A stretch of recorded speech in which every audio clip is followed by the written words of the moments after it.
Saints quarterback Spencer Rattler was pissed at the end of the game as the Saints fell to the New England Patriots 25-19. There was a lot of issues in this game, one of them being Chris Olave dropping multiple passes, one that could have been a touchdown, one on the Saints' final drive, the most important drive of the game. Chris Olave could not come down with it, leaving Spencer Rattler visibly upset. And there was also multiple other moments in this game where Chris Olave simply just did not make the plays that needed to be made.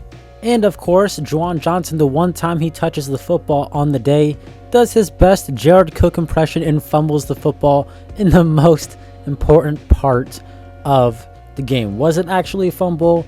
I don't think so, but doesn't matter what I think. And as for the Saints defense, this clip basically showcases what happened today. They got their shit rocked and blown out. They were getting cooked all game long. One of the worst defensive performances I've seen from the Saints basically since like 2014, 15, 16. This is up there for some of the worst defensive football I've seen in a minute when it comes to the New Orleans Saints. And we're going to be going over the Saints loss to the Patriots in today's video. Make sure to like and subscribe, help support me in the channel. We're trying to get to 15K by the end of the year. We're almost there, we're at 14.5. So I'd appreciate the support. Just because the Saints suck doesn't mean my content sucks. We're going through this pain together. I'm Kaj, and let's dive into this.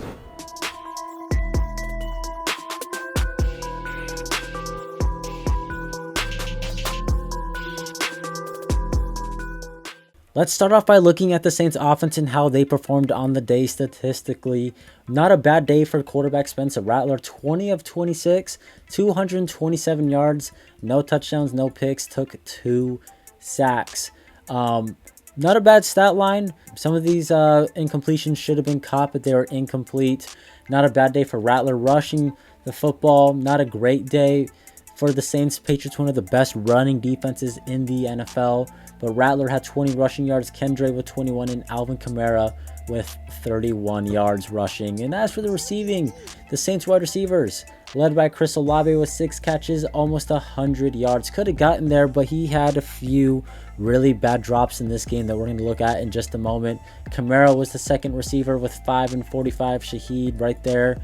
And outside of Chris Olave, the receiving core really did not do a whole lot to support their quarterback, Spencer Rattler. And even Chris Olave, who had himself a big game, which got started off early on the first play when the Saints hit a big 53-yard gain to the wide receiver on the opening play. Rattler under some pressure, found Chris Olave downfield, a tad bit underthrown, but got it to his man, and they were set up in the red zone basically on the first play of the game. That one play was about half of Chris Olave's yards, but then we just started to see him make some really bad mistakes. Like this one before halftime, Chris Olave dropped a touchdown. Was it a tough play to make? Absolutely. A difficult play for Chris Olave to make at the wide receiver position. But this should be caught. This should be a catch, and this should have been a touchdown for the Saints. Spencer Rattler, back there under pressure, gets hit as he throws this. He puts it exactly where it needs to be for Chris Olave to make a play on the football. And he doesn't come up with the catch. And it's not like the defender knocked it out of his hands or anything. The ball just went right through his hands. You got to make that catch, and he simply didn't. And then there was other moments throughout the game where Chris Olave was not able to bring in a big play. He had one where he almost made an incredible catch, but then it was incomplete, and he technically did fumble it. That one was definitely the toughest one to make. I'm not going to give him any crap for not holding on to that play. But there was another play down the field where Rattler hit Olave in stride, went right through his hands and right through his chest, and he was not able to bring in the catch, and it would have been a huge play, but he could not bring it in. And of course, on the Saints' final drive of the game, Spencer Rattler found Chris Olave on a little bit of a high pass. Olave hit it in his hands, and then he dropped it, and the Saints would then punt 2 plays later. So for a guy who just had basically 100 receiving yards, he also didn't have a great game either. Multiple missed opportunities for Chris Olave, and he also hurdled the invisible man out there on the field. Not sure what he was trying to do there either. But it wasn't just Chris Olave who left a big mistake out there on the field. Juwan Johnson, the guy who has been kind of butt cheeks all season for the Saints, went full Jared Cook. The Saints had a good drive going. They're at midfield. They had to go like 90 yards down the field to score a touchdown and take the lead. And what do you know? Juwan Johnson, when you need him the most, fumbles the football. Good punch out from the defender there. Do I think this was a fumble? I don't know. I thought he was down. I feel like this should have been ruled down, but they didn't rule it that way, and the Patriots clearly recovered the fumble, and that's what it was. That was the case. So dropped passes and Juwan Johnson's big fumble at the end of the game are really what costed the Saints big time in this game and prevented them from getting their second win of the season. But again, one of the biggest issues for the Saints against the Patriots was their red zone struggles. They're one of the worst teams in the NFL when it comes to red zone offense, and that continued on Sunday. After that big play to Chris Olave, they kicked a field goal. When you look at the Saints red zone offense, they get in position, and then they stall. 2-yard gain, 4-yard gain, incomplete pass to Chris Olave. Next drive, they get a field goal, but what do you know? They got all the way down to the New England Patriots, like 27, 23, 30-yard line. They got to the Patriots 30-yard line, and the drive stalled. Another field goal when they got in position. This one was due to a Chris Olave dropped pass. This ended up being at the Patriots 20-yard line. They just have a hard time scoring when they get into prime position to make plays. You can blame coaching, you can blame offensive line, running back, receivers, quarterback. All of them deserve blame for this horrendous red zone offense that we've been seeing 6 weeks into the 2025 season.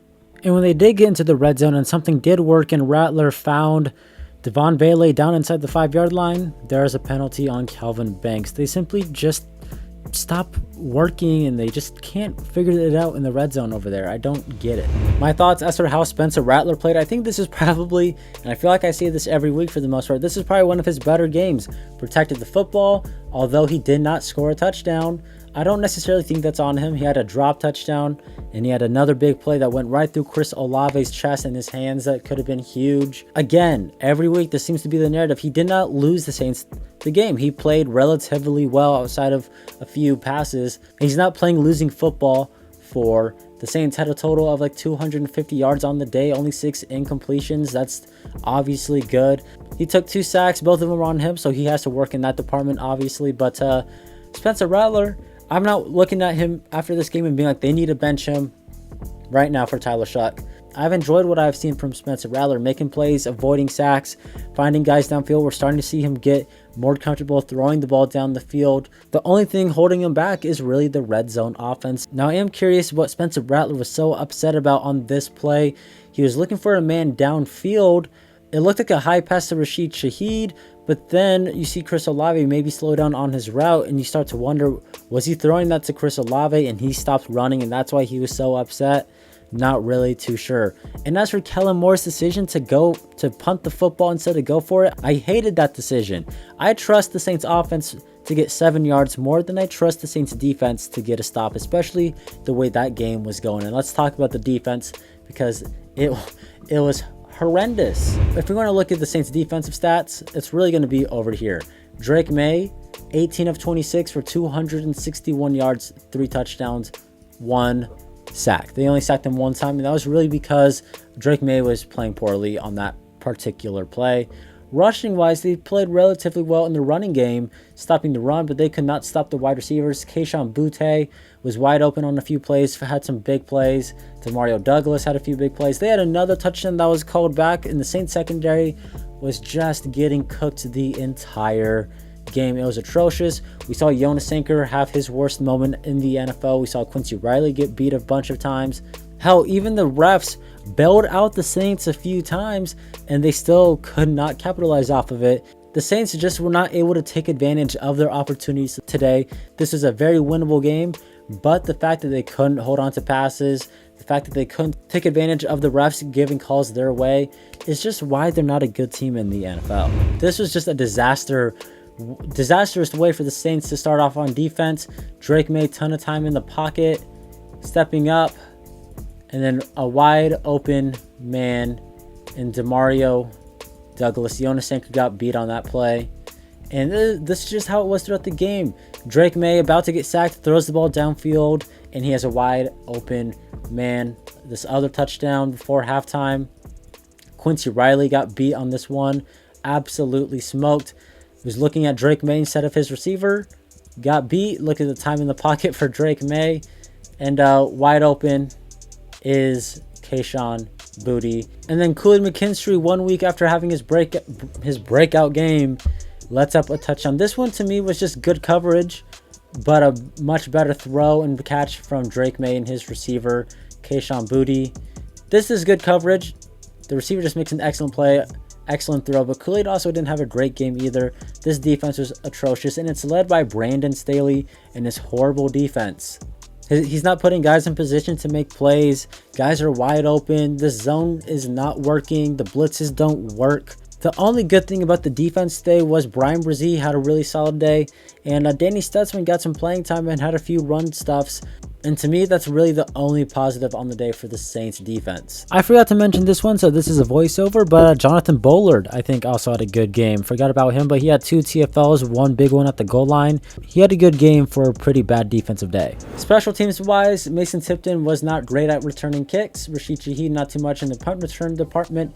Blake Grupe bounced back, which is good to see. He went 4 of 4, made a 54-yarder, played a part in keeping the Saints in the game. Kai Kroger had a 22-yard punt at one point. That wasn't great either. Special teams has been atrocious. Looking at the penalties, the Saints were like okay in that department, I would say. Where is the penalties? 8 for 67. I will say the Saints definitely got bailed out a little bit. The Patriots having 11 penalties. I don't necessarily think they had 11 total penalties.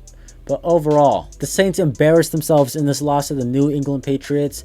Lost themselves the game with drop passes, fumbled footballs, and missed opportunities, which prevented Spencer Rattler from getting the chance to make a statement and score a touchdown at the end of the game to take the lead. And it likely wouldn't have mattered because the Saints defense is just very, very bad. Shout out to Taysom Hill though. He got his first rushing touchdown of the season, first touchdown of the season in general. That was really cool to see. One of the few good moments. If you want to fix your red zone offense, getting Taysom Hill the football is a decent way to do that. But yeah, let me know your thoughts down in the comments below on the game. What do you make of Chris Olave's up and down game? The defense sucks. Brandon Staley, can he really fix this? Let me know everything down in the comments below. Make sure to like, subscribe, help support me in the channel. I'm KAJ, and I'll catch you next time. Have a good one.